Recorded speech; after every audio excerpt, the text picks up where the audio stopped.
Deleting apps or games on your PS5 is super easy, and I'm going to show you all 3 different ways to uninstall a single or multiple games at one go from your PlayStation 5. If you want to delete a game, then go to the game section, and if you want to delete a media app, go to the media section. Then highlight the app you want to uninstall, press option, and then delete. Now the app will be deleted.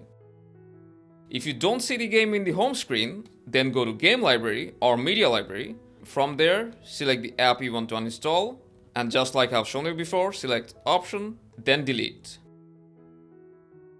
And if you want to delete multiple games or apps at a time, to do that, you need to go to Settings, then Storage, and from the categories, select Games and Apps. Here will be the list of all the apps that you have installed, and you can also sort them by size or usage date, so you can figure out the ones that you rarely use.